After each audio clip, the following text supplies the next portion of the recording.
pang yaki stakeholder barok kita kibai dan bentah ha kan gegam jengok partai kebakentup nadu ki kenhun jong kinong nyak kali tour operator ki try je ki homestay bat ki hotel ki guide ki dormas nong ki cooperative society but ka jenggut hi kalong bangi kwa wan sha skor ya ka jeng jong ki ne ki stakeholders jing kum ko bagi 8 pau kalian ki surok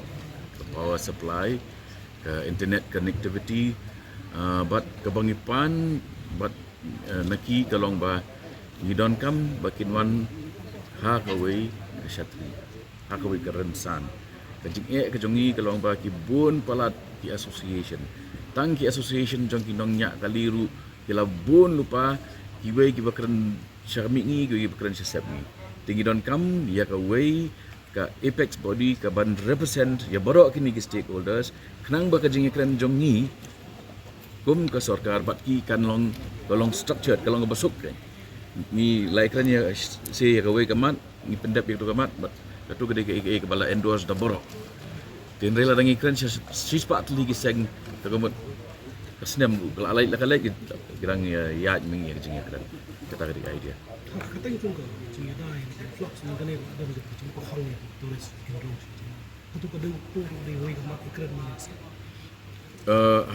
kani kam sim nabi jikan darasni ketu ke ba piong ya ketu ke cabinet memo on ketu gede ban contain ban standardize ban regulate ya ke rukam wan jong kinong bala saya ni state ke jongi ban pentikana haru ba nginam ai lat ya ke jingrum pathar ke jongki kedi benrung link ba ke sistem bat ke registration process ke ba ain kala provide ya ketu ke jingjang ala kan ba menne chief minister ula kan bat ngan ong biang ini ke ju lada kidon ki kenuhun